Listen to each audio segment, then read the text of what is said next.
Okay, good evening, everybody. My name is Ian Darnell, and I'm the Curatorial Assistant for LGBTQIA plus collections at the Missouri Historical Society. I work on our Gateway to Pride initiative, which is an effort to expand our coverage of local LGBTQIA plus history. On behalf of the Missouri Historical Society, I would like to welcome you to STL History Live. We are excited for you to join us tonight virtually. Thank you for being here. So happy Pride, everybody. I'd like to introduce you to our guest presenter. Glenn DJ Houseman Williams is here with me, and he will be sharing stories of his years at the Zebra Lounge and other St. Louis night spots, and he'll reflect on what the music meant to the community. We'll also be playing a couple classic dance tracks. Glenn, thanks for being here today. I need to quickly mention a few details about how tonight's program will run. Closed captioning is being provided. To turn it on, you can scroll to the closed caption button along the toolbar on your screen. This will be a roughly 30-minute presentation, followed by 20 to 30 minutes for Q&A. You can submit questions through the Q&A button in your toolbar. Please note that we will do our best, but we may not have time to answer all of your questions. Tonight's presentation is being recorded, so if you'd like to view it again or share tonight's presentation with others, it will be posted on our Missouri Historical Society YouTube channel early next week. Your feedback is always important to us. We would really appreciate if you could answer a few questions after the end of the program. A Kobo Toolbox survey will open up in another tab in your browser, so keep an eye out for that when you leave the session. I know that some of you watching tonight are Missouri Historical Society members. Thank you, we are grateful for your support. If you're not a member, we would love for you to consider joining today. You can see a link to our website in the chat box. We also sincerely thank city and county residents for your tax contributions through the Zoom Museum Tax District. Now, before we start, I'd like to tell you a little bit more about our guest, Glenn Williams, AKA DJ Houseman. Glenn started DJing at age 19 at the Onyx Room Bar. This was in 1978. And he played a variety of disco music to a predominantly Black gay clientele. Then he moved to the Zebra Lounge when the Onyx relocated down the street to 3230 Olive Boulevard. His tenure at the Zebra Lounge ended in 1987 or so. Since then, he's played at most all the big clubs in the St. Louis area, including Faces, Nights 2, Magnolias, Twist, The Complex, Nero's, and 1227. And he's played at a lot of private parties and made mixtapes over the years as well. He now operates a global house music broadcast with DJs providing music from all over the world, and it receives over 1 million views a week. He's also started several popular Facebook groups that bring people together with music and memories. That includes the Zebra Lounge Alumni Group, the original St. Louis, Missouri Disco and Classic Boom Boom Room, and the Deep House St. Louis Group. So with all that being said, let's hear from Glenn. So maybe you could start by just talking a little bit about how you got into the nightlife scene and DJing. Well, I don't know if I want to go that far, Ian. It was it's a fluke how I went down to the Onyx Room. It was during high school days, and you couldn't get in the bars, so well supposedly, until you were 21 here on the Missouri side, but it was 18 in Illinois. But the Onyx was a way that you could get in. So there's one weekend night I decided to venture in there, and then it all changed from there. So I was captivated by the music, the people, and I guess the main part was like captivated by the love and the connection of people back in that day. So it's like it was only natural, to get more in part, and I just basically stumbled into playing records one night because the main DJ was out of town or something, and they asked me to play. And after that first night, they said, "You have a job," and they went through all kinds of city licensing, to have me actually work there at 19 years old. and wasn't supposed to drink and all that sort of thing though. But I was an official employee. I wasn't at the table. I was an official employee. So that was pretty good.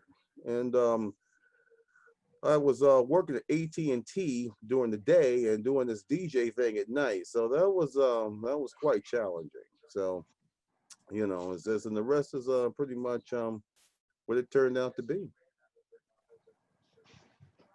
Nice. So maybe tell us a little bit more about the Zebra Lounge once you started there. Okay, now this image you're seeing now, this is the 3200 block of Olive, and back in the day, it was pretty much hustle and bustle. Like, it's changed a lot. There was a travel lodge, motel, hotel thing up the street, and there was an intersection with that. Where the gas lights at the entrance of the Central West End at Lindell and Euclid. That used to be right in the center down there. And over here on your left was where it was a string of businesses. And this is where the Zebra was. It was inside of this row of businesses here. And on the right, the vacant lot is where the hitching post used to be. That was another popular lesbian gay bar back in the day. That was Vivian, Big Bobby, Ernie, all, you know, it was more for the mainstream lesbians. But the Zebra had the majority of the lesbian crowd too. So it was just a nice kind of a circuit bar for them. But the Zebra was the main engine for that particular time. Maybe could you talk what it was like to go to the Zebra Lounge, what sort of crowd it attracted, what a typical night was like, and talk about the music too. It was unique. It was very a unique spot, and it was a connection you felt when you went there, and whether you were, regardless of what race you were, you couldn't help but feel it. The owner, Richard Pruitt, set the bar out to be a black-white connection type thing. It of course was that. And my music, I tried to portray that. I tried to use as much influence from other places inside the bar as possible, while maintaining a level of continuity with the crowd, and it worked. I mean, it worked pretty well. For a long time, like, and the crowd just kept building and building and building. The image you're looking at right now, that was Wayne Huber. Wayne was a character. He was a good friend of mine, very good friend, and he was an artist. And Richard Pruitt asked him to do something special for the bar. And Wayne said, "Well, let me paint a mural." And everybody was like, "A mural?" And I don't know, it took him like, I don't know, 2 weeks or something. It was a couple of weeks for him to actually do it. But as you can see, the detail is just absolutely just exquisite. You know, it took a lot of work to get that type of effect, and it was huge. And he painted in a fluorescent, light in the dark, light in a black light paint, and it was quite an addition to the bar. And on the opposite side, that was where the dance floor was. There was a mirrored wall from floor to ceiling. So the effect for the mural with the disco lights and the black light and everything, it was very quite nice. It was a talk of the town for a long time. I think this This image here might give us a better idea of what that was like. Okay, these are two friends from back in the day. This is one of the original rare photos from back in the bar during the day. Um, a lot of people are still around. Some unfortunately are not. But this picture to me captures what the Zebra Lounge was during its heyday. It was black gay. It was inviting for people who didn't have otherwise other places to go, and they were welcomed here. And the feeling of the place was a family. You watched out for everyone else. My job was to entertain. And I did that in a way whereas I use multiple sources of different genres of music. So it would not be the same because everybody in there at the time had different likes. You know, some like new wave, some like disco. The disco part, that was the younger ones. They did it with they used to do what they used to call the hustle off of it. Very complex line dance. I never learned it. I never was able to get it. But they would demand to hear. And there was certain disco tracks I would play to get people to get on the floor. And it was quite a sight to see when you see, I don't know, 60, 70 people all in unison, dancing together, doing their own add-ins and interpretations but keeping in direct lockstep with the continuity of others who's dancing with them. It was spectacular, you know. It was nice. And then there was the other type of music was funk, black disco, high energy disco, and you know, we just like Italian imports. I played everything, and it really went over quite well because it broadened people's, I guess, exposure to different music, and it was very appreciative because they actually liked it, and it was the only place in town that you could hear that type of sound. So, you know, that's a good thing. I think that was a good thing, and it was not necessarily so more towards me. It was about me being a conduit, um, being a conduit of the music for the people. They would let you know what they liked and what they didn't like, and that's how it worked. I play it. They would be rush it or flush it, and if it was rushed, they would take to it, I mean, immediately, and just kept playing it, and everybody just kept coming back to the bar, and it just grew. Mhm. that was Tell a us about that throwback. track. Wow. That's straight from one of your Zebra Lounge throwback playlists. So tell us about that one. You know, Sylvester, um, the Queen, top of the heap, top dog, front madam. Everything he came out with, you played. I mean, there was no way around it. This particular period, he was with what was the name of that label? It was a disco label before he went over to High Energy with Patrick Cowley. But everything he put out, Disco Heat, everything, you Fantasy, that was the name of the label, and his music would just play. I would play tracks from the beginning to the end because there was little special parts at the end that would just like this kind of brand into your mind, you know. And Sylvester was one of them, like, you know, like at the end of this track, for example, and it goes for like 7, 8 minutes or something, and and him and 2 Tons of Fun is like they start with like that's a background time, woo, and that to me just made the entire song. So I mean, like, and most of now this is what I class as black disco.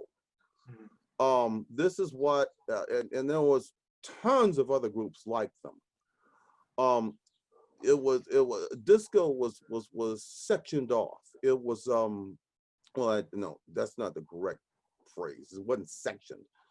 It was grouped in a variety of interpretations, and class is what I would more put it as.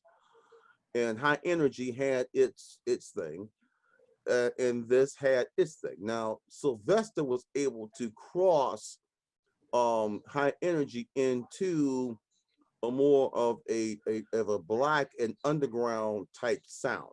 That was his main forte, and it worked. I mean, it worked. He had a massive crossover crowd at this time, and he was completely totally out there. So he was kind of a hero of sorts. So yeah, like Sylvester lived forever. His music will go on, and he wrote all this stuff. I mean, it was his creativity that wrote all this stuff, and I mean, like, and there's tons of it what he put out. So Yeah, who are some other favorite artists that particularly come to mind? What really got the crowd going? oh god, that was just too many to even know. I mean, like over the years, I mean, like we're talking, 20, that stuff was like 40 years ago, and it was all. But I will say this: St. Louis was right at the top dog of all the big majors. We were right in line with New York, Chicago, Miami, Los Angeles, all of it, San Francisco. I mean, they didn't have anything on us. Now these pictures here, okay, the one on the left. Okay, these are very, very, very, very dear, close friends of mine that I class as family, sisters. The one on the far left is Kevin Lawrence. The one in the middle is JC, John Cronin, and the one on the right is George Spintos. Let's start with Kevin Lawrence. Kevin Lawrence was a big, big friend of Eric Haney. Eric Haney was another black disco DJ here from Martin's. That was Martin's in the Field, or Martin's Den downtown in the old railroad hotel basement. And it was Martin's was pretty good, kicking up a lot of dust in his day. Also, who spun there was Felton Day, who was a complete total sweetheart. They both was killing it down there. Kevin Lawrence was a big major friend of Eric Haney, who then went on to the upside and created a whole new genre with commercial music that everybody thought it wouldn't work, but did. And that was history in itself. Okay, the one in the center, my sister, that's Sister JC, John Cronin. That was Chuck Charleston's ex-lover. Well, lover. JC stayed with Chuck all the way to the end. Chuck Charleston was the DJ at Faces, and he was a phenomenal DJ. I mean, phenomenal. Every week he would have something brand new playing for you. And inspired me in a lot of ways from his music forte. And he would keep you on the floor from 12 o'clock, 11, 12 o'clock to all the way 6, 7 o'clock in the morning. JC was his spouse, and when Chuck took ill, JC was right there with him. And I tried to help as much as I could, and that's how me and John became close. Because Chuck, it was some sort of dementia that happened to him, and he lost everything. He just turned into a vegetable. It was horrible. And JC stayed with him. And and he tried to keep it going at Faces for as long as he could. Then he was also spending at night with Mike Carroll, and then he ended up at Complex with White. It's not John. It's not. Anyway, wound up over there. The sister on the right, that is the infamous George Spentos. Okay, he's originally from Chicago. Came down and went to SIU, came down to St. Louis, and started playing like at Knights of Pythias parties. Those were I mean massive back in the 80s. Central West End social group that threw these killer parties. I mean killer. They would just pick out the most, I mean just wild places to have these parties. Well, George spent at a couple of them, and he had a more of a industrial type sound, which was akin to my underground sound for the black. His was just underground for the white. And he would play NWA, Public Enemy, along with Ministry and Front 242 and that sort of thing. He brought a whole new thing to the city, which launched 1227. And excellent DJ, as well as JC John. Excellent. I mean, these are individuals who knew how to relate to the crowd. They played music that that the crowd connected with, and they just knew because they were a part of that. It was the same principle I was doing at the Zebra, so that's how we all became like big, major, massive family friends. Let's go to the next picture. This is down in Miami, doing one of the music conferences. The guy in the center is Byron Stingley. He's one of the founding fathers of house music out of Chicago, him and Marshall Jefferson. They started up some of the first house music, and it just exploded, you know, from there.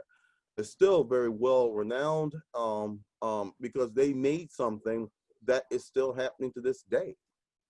The guy on the far right, that's Ramon Rodriguez, very, very dear friend of mine from New York, a complete total record holic junkie.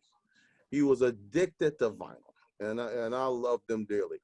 He passed not too long ago, and I still miss him. Okay, so believe it or not, we're getting close to the time where we have to start taking questions, but another question for you. What do you think the role of nightlife and dance has been in the gay community and the LGBTQ community in St. Louis? It's been huge. I mean, it's been huge because it was the only place you could connect, the only place you could go and feel that you were a part of something. Back then, see, like that wasn't anything else, and music brought all that together. And music and that time, in our time, it was so out of space. Nobody else had ever heard anything like this, and it was all based on who was the most creative in the music and who could be the most creative in playing it. So and the crowd would just responded to that because every week they would expect to be, you know, mesmerized by these practice mixes and what you're gonna do and how you're gonna play this and how you're gonna make this sound. And you'd have to practice all week on those turntables and vinyl. Thank God we're away from that thing, because I am 100%, 1,000% digital right now, because I'm not going back to that vinyl. but back then during the time, you would practice all week for your set. To know what to do, to know what place to come in at, what place to mix at, what place, I mean, what's going to hit. And at the same time, noticing the regard to your audience, so they can like to know what gets their juices going, because the whole point of the thing was to entertain them. They had to sweat, and if they didn't sweat, you didn't do your job. and from doing that, it brought a family type environment on the dance floor. And from there, I mean, like, it just, you know, and I miss those times now. I mean, I miss those connective times. You knew everybody, you knew people. People, you bought drinks, you bought shots, and people did stuff, and everything. And it was just a very, very wonderful time, to be around other people. And it didn't matter who you were or whatever, because I mean, we were all in the same place. So, but anyway, that was then. But that's what I think with that music, because the power of music is very, very powerful. Never underestimate it. Never, don't ever think that it doesn't have effects, because it does. And it can create, like, a very positive type environment, very positive. And it also can have other effects. So it all depends on who's, how it's presented, so that's kind of that. So That's an interesting selection you brought with that one. My Own Piano, that was Diana with Chic. That's not from this album, but that's a very interesting selection you made with that. And notice, music like that makes you happy, it makes you smile, it makes you feel good. It you relate to it, and you just feel like this dancing. You just feel like and just forgetting about troubles and problems, because back in those days, I mean, it was a whole lot of stuff everybody went through. I mean, it was a Holocaust going on, jobs and all kind of stuff. by the Holocaust, you mean the AIDS crisis? The AIDS crisis. That was our Holocaust, and that's exactly what it was, horror. But music somehow made it palpable. It made it where it wasn't. You could get through it. And just through just simple, just people arranging instruments and singing, it just made you just feel like, you can just forget about it just for at least these few minutes, and then just keep going, and just keep moving with it. So music is very important, and it's a shame that music is not the way it was back then. And I guess that's just a natural progression of time and culture. But, I still play this stuff to this day, because I refuse to let it go. And I also play ultra serious new, I also play that. I play deep. I play tech. But I'm not giving up on my classics ever. So, and because they are important, because it tells the story of who we are and where we come from. So, Yeah. Yeah. So let's take some questions. So did you ever play at Attitudes on Manchester? Someone wants to know. Oh yeah. It was that was before Attitudes was Attitudes. It was called the Spike. And I was one of the first DJs there, playing there. And set the sound system in there and everything, wired all the speakers and all of that. It was a leather bar. And When it was Spike. they would call it Spike. And that was Daniel. I'm still trying to remember his last name, but he owned Genesis over on Kings Highway in Manchester. And when that went under, he went down to Manchester and Sarah, and that was a Spike. Then it became Attitudes afterwards. How was the Zebra Lounge financially supported? Where was it located, and when was it in operation? The Zebra Lounge was financially supported by its customers. There was huge crowds in there. I mean, they were doing 300-400, in a small place like that. I mean, they were doing pretty good for that time, in a small bar. And it was financially supported by the customers. It was located at 3230 Olive. Before that, it was up on Olive and Grand. I can't recall that address because they put in the new, or everybody had to move out the area because they put in that state facility there, that the state office building. but there was a Burger King, Burger Chef rather, next door to it. You know, the parking lot and all that. But that was a point of it though. But it was very self-sustaining. You know, it didn't need any outside help. Well, at least as far as I knew. So, you know. And when was it in business, the Zebra Lounge? I think from 78 to 87 or thereabouts.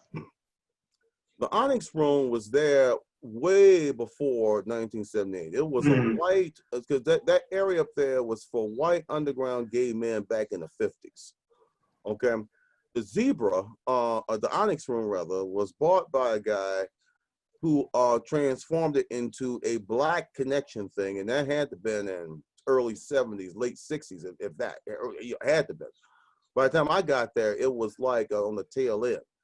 Then it had to have been 83, 84 is when it moved down the street to the Zebra, and it was much bigger. So, you know, that was the story of that.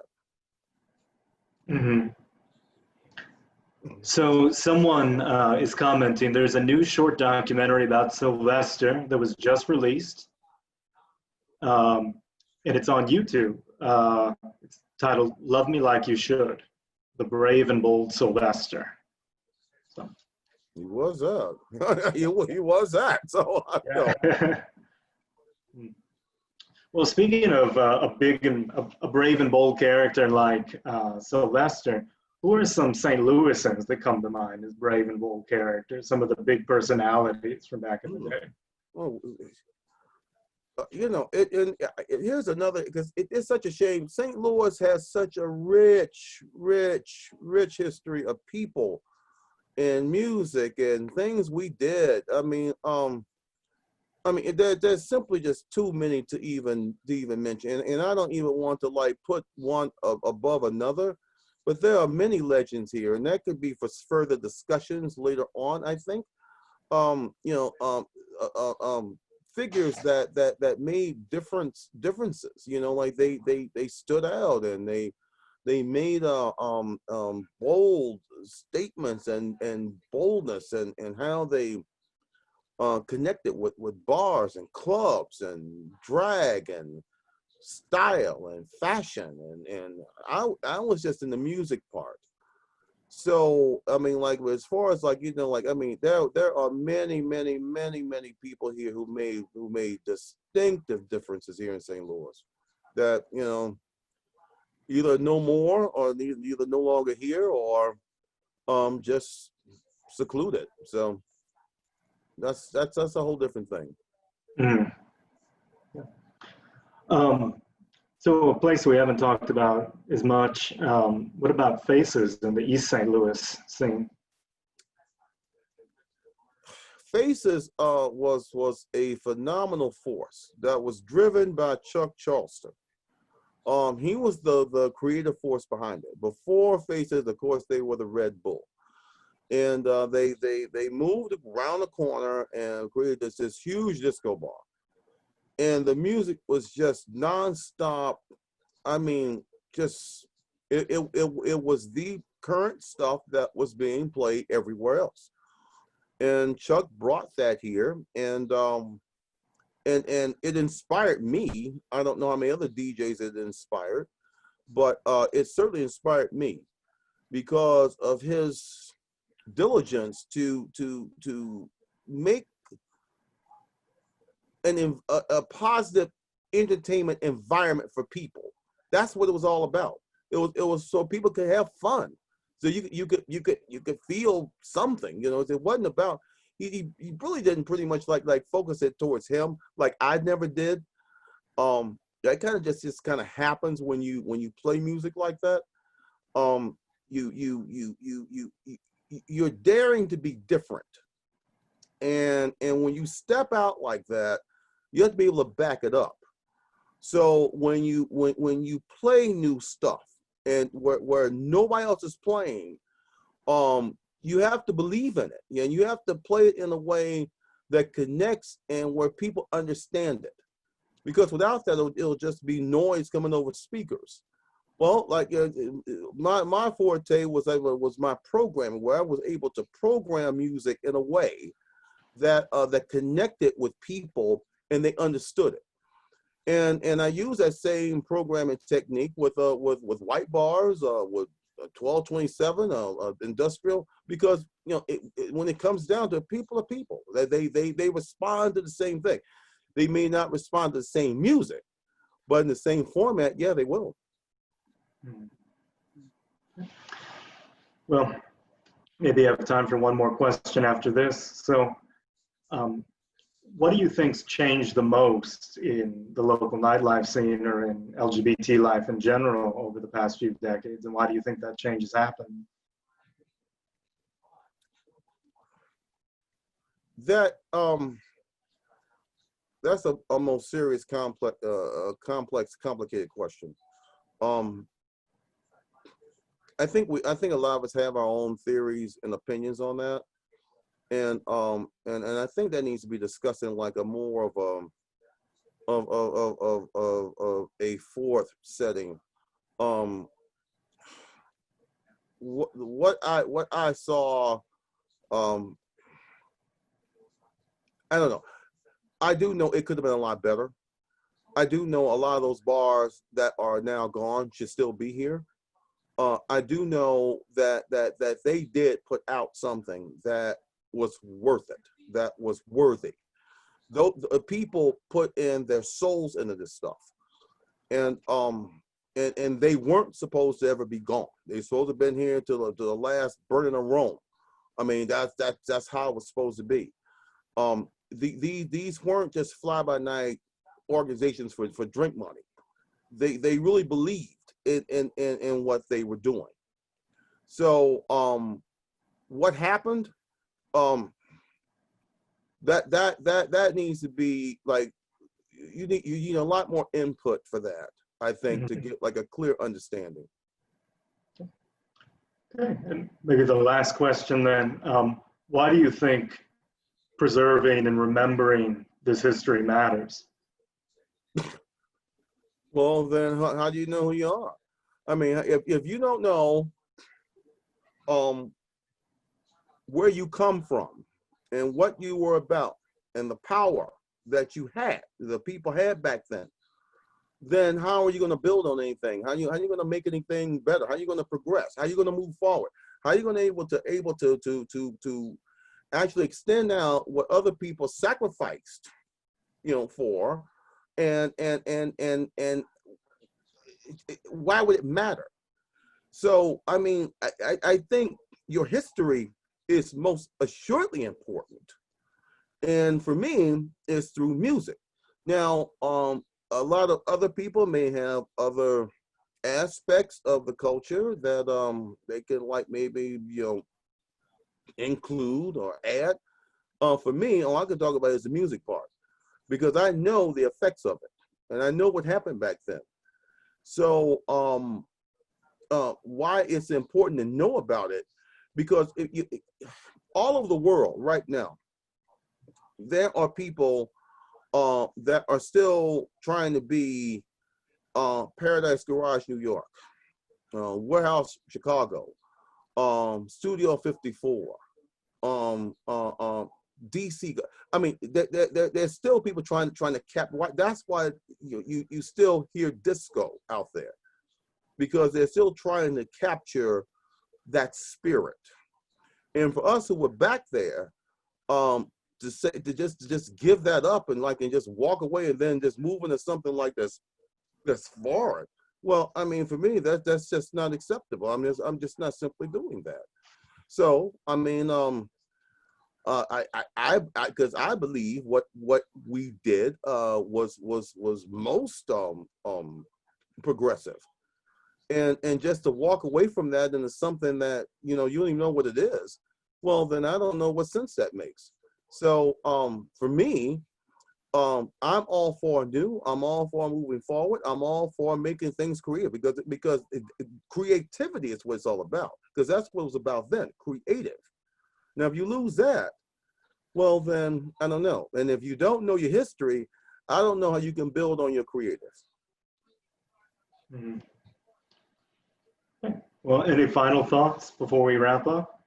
Well, what's some of your questions about it? I asked a couple. Oh, looks like we have another question. Oh, awesome. Somebody said awesome, so. Cool, great. All Well, right. are we out of time now? Are we wrapping up? We're getting about out of time, so. Okay, okay. All right, well, thank you so much, Glenn, for sharing your incredible stories and your amazing perspective on all of this. So this was part of the Gateway to Pride initiative. So we are looking to accumulate more stories to get more perspectives. That can be first-person stories like Glenn's, but it also include objects, that is artifacts, photographs, artwork, published materials, personal papers, audio or visual recordings. And we're interested in getting a comprehensive, wide-ranging, in-depth view of the history of LGBTQIA+ people in the St. Louis region. So if you have something that you think you might want to share, something that tells a piece of this story, and please reach out to us. You can contact us at gatewaytopride@mohistory.org. So there's more exciting programming coming up, something that isn't on this slide, but it's worth keeping in mind because it's Pride Month. We're doing a special Pride story sharing event that will be on Tuesday, June 30th at 11 a.m. So COVID has really changed the way that Pride will look this year, but that gives us a unique opportunity to reflect on its history and importance. So the curator of civic and personal identity, Sharon Smith, and I will speak with 3 members of St. Louis's LGBTQIA+ community who will share their personal memories of Pride, as well as the history of these events and stories of successes, challenges, and controversies that have emerged over the years. So again, that's via Zoom, Tuesday, June 30th at 11 a.m. Also, there are 2 to 3 other STL History Live programs each week. You can see the next few listed here on your screen. You can visit mohistory.org or Facebook to check out more upcoming virtual programming. So thank you very much for joining us this evening. Thank you again, Glenn, for sharing your incredible stories. And see you next time on St. Louis History Live. Thank you. Thank you. Maybe we can close by playing a little more Sylvester.